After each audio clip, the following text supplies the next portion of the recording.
Great meeting everyone here. Thanks for coming to our event. I will be giving the first talk for today, and I'm going to talk about what is Brevis and how can it provide infinite scalability with absolutely zero fragmentation using ZK Coprocessor architecture. Now, to understand what ZK Coprocessor actually is, I want to kind of give a quick tour of the entire blockchain design trade-off history. So when we were designing layer 1 blockchains, there were really just 3 dimensions of trade-off that we're choosing from. It is scalability, decentralization, performance. Everyone knows this, right? So, different blockchains have a different trade-off space, and this is basically Ethereum. What Ethereum is, it is maximal security, very good decentralization, but extremely poor performance. Now, how do we solve that? Well, we actually solved that using layer 2. But did we just break the impossible trilemma? No. In the trade-off game of blockchain design, one way to break existing trade-off is to introducing a new dimension in the trade-off space. And in this case, we introduced something new called unity. What unity means is that it's a thing to quantify whether you have a state and liquidity and user fragmentation or not. So what is layer 2 rollups? What are layer 2 rollups? Layer 2 rollups are essentially a blockchain that can achieve much better performance than your layer 1 blockchains, but at the cost of reduced unity, or commonly known as liquidity fragmentation, user fragmentation. This is why we have all this cross-chain problem right now with different rollups that are separating with each other. So now let's look at performance. The performance is definitely better in layer 2 rollups, but it's still not enough. What I mean by that is that layer 2 rollups themselves are still running in a monolithic computing architecture. So in the end, what we have is a single server that is running some computation. So even with layer 2 rollups, you cannot be faster than a single computer. Actually, today, we're much slower than that even. So a very simple example I want to give everyone is that, let's say, for all the centralized exchanges, we have this very, very common feature called a VIP trader program. What VIP trader program is very simple. You trade it aloud in the last 30 days. In the next 30 days, you get a fee discount for all of your trades.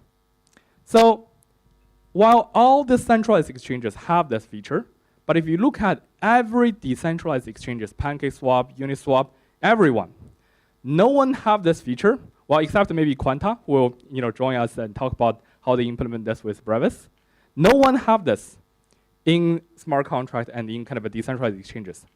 The reason for that is because to implement this feature, you actually need to have smart contracts to access and read and compute on historical on-chain data, such as events, transactions, and states, which is extremely expensive to do directly on-chain. So what that means is that you need to do a lot of Merkle inclusion proof on-chain, doing a lot of hashes, like with thousands of tens of thousands of hashes, which are in general extremely expensive. So now, how do we solve this, right? So we still don't have scalability enough to even do simple features like a VIP trader program. Well, the fortunate thing here is that history really rhymes.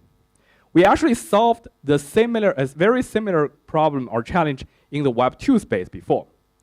So if we look at the Web 2 architecture before 2000, we were also building on a very monolithic and we're building also on this very monolithic architecture where a single web server handles everything: data access, user registration, compute, everything. And it was very clear back then, when the internet scales up, this type of architecture won't hold the hockey stick growth curve for internet. This is why, after in the last 20 years, we evolved into this modern web architecture of a glue plus coprocessor model, where the web server that faces the end users are just acting as a glue point, and it will actually send out asynchronous calls to specialized coprocessor backend services like big data, AI, database authentications to do these specialized coprocessing and then wait for the computation result to come back to the coprocessor, to the web server, and the web server will glue them together and present it back to the user as a coherent response. So this is how we were able to scale, internet to handle billions of users. Now, if we look at the blockchain application architecture today, it very much mimics the architecture of Web 2 in early 2000, where we have the blockchain that is really doing everything: computing, data access, everything. So what we are trying to do here at Brevis is to change this architecture just like how we changed the Web 2 design. We will treat blockchain here as just like a coordination point in the web server, and the blockchain will be able to offload very complex and data-heavy computation to Brevis to an off-chain environment.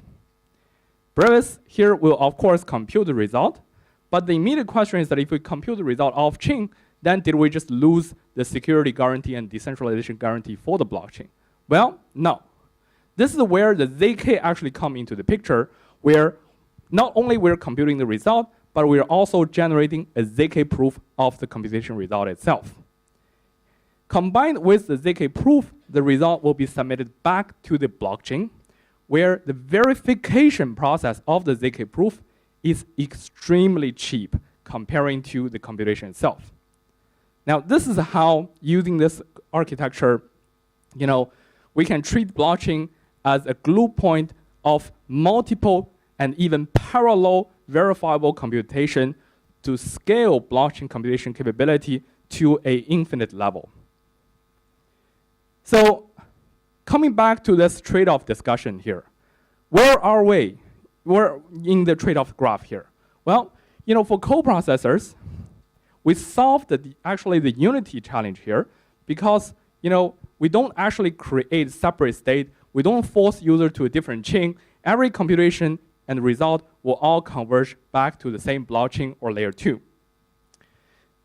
So it also has the maximal level of security because it's a 100% trust-free end-to-end ZK. It is decentralization. It is fully decentralized with our prover network coming up, and the performance is going to be 1 million times higher than the native blockchain because you literally can tap into infinite amount of computing by having parallel co-processing running at the same time. That is a level that we can finally, that is constraint that we can finally break. That is like we're going to be faster than a single server. And of course, Unity I just talked about. What we're trading off here is we're introducing an asynchronous design pattern where instead of getting the call result on every single transaction, we're actually just sending some task off to the blockchain and let the off-chain component generate the ZK proof and return it back via callback. It seems that this pattern can be pretty complicated to build, but we actually provide very easy to use SDK to hide most of the complexity away so that developer can easily build this a type of asynchronous-based architecture and applications.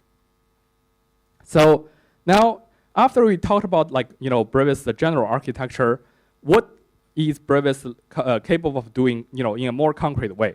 Well, the first product of Brevis is a ZK data coprocessor. What it does is that it allows smart contract to be able to access arbitrary historical on-chain data such as event, transactions, and states. And then, it allows smart contract to be able to utilize these, to do arbitrary computation on top of this data and utilize that in the smart contract directly in a trust-free way. So using Brevis ZK data coprocessor is actually very simple. There are 3 steps. First, you specify what kind of data you want to read. And then you write a logic, the business logic of how you want to do the computation on top of these data. Now, and finally, you can verify the result back on the blockchain easily. So for the first step, we really support arbitrary type of data you want to access to, like storage state, blockchain information, received transactions, account state, everything. Anything that is on blockchain, you can access. And for the second part, this is the part we got a lot of questions about. Like, okay, you guys are building ZK stuff. Do we need to actually write a ZK circuit? No, you don't, because we provide a very easy to use data stream-based API and SDK for you to manipulate on those data using things like map, reduce, filter, group by, sort, zip, this type of primitives to use the data in a very intelligent way and build very complex logics in your application. And finally, when the proof is generated, what the proof contains is a combination of two things. One, the input data is valid, like whatever the transaction you input and whatever the event that happened, all of them are actually exist on blockchain. And two, the computation on top of these data are also valid. And then we send those result back to the blockchain as a callback function for your smart contract to actually utilize the result. Now, the same example I want to go back to is this Uniswap-based trader loyalty program. So in this particular example, if you want to generate like 10,000 trades, the proof for that, for a user using Brevis, now the cost is only about 24 cents and latency is 50 seconds. So I'm very excited here to also announce our very, very amazing list of launch partners. And this is also a testament of what you can actually build with Brevis when you have the access and the computation power of these historical data. So there are really three different categories of use cases we're building today. The first is intelligent DeFi. Now, what intelligent DeFi is it is a way to build DeFi application that can dynamically tune the protocol parameter on a per user basis or on a per protocol basis based on the historical user behavior or the historical market condition. The VIP Trader program is a great example for that, but there are so many more. Things like LVR protection, things like for example, for Jojo, we built something to trust-freely adjust the risk level of your perpetual swap protocol. So all of these are possible using Brevis. Now the second part I want to talk about is more on the consumer-facing side of things. One use case I really want to highlight is a recently announced partnership with Euro Money, which is a rising star in the crypto stable token space. Now, the use case itself is not really related to stable token per se, but it's really about a very, very key topic in today's crypto market, which is the token distribution. How do you distribute your token to the user?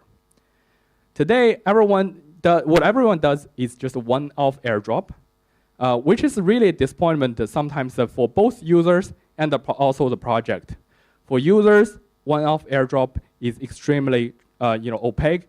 It's basically a black box. When you get the result, everyone is disappointed. And for the project, it is a huge cost center. So what Brevis enables here is a new mechanism to distribute token called continuous incentive protocol incentivization mechanism. So what it does is that it allows users to generate a ZK proof of their historical engagement with the protocol. It's not only just about liquidity, like liquidity mining, but just generally, any interaction with the protocol ecosystem. And then, it can generate a quantified score for the user interaction and post it back to the blockchain as a way to directly mint token from the distribution contract. Right? So this is a way we think can really align the user incentive and the protocol growth in a very long term. And this is one of the exciting use cases that we really look forward to launching mainnet very soon. And there are so many others, for token markets, active liquidity management. There are also automate the intention protocols, and also on the infrastructure side, a lot about data infrastructure and block space trading that is possible to be built on Brevis. So if there's any takeaway that I want to give to the audience today, it is we're entering a new era where the on-blockchain computation is not enough. This is where we actually need to introduce this new type of architecture where we offload this type of very complex computation to an off-chain environment and generate a ZK proof so that it can be submitted back to the blockchain and used in the blockchain system in an entirely trustworthy way. And this is the future we're building at Brevis. And feel free to follow us here. Thank you.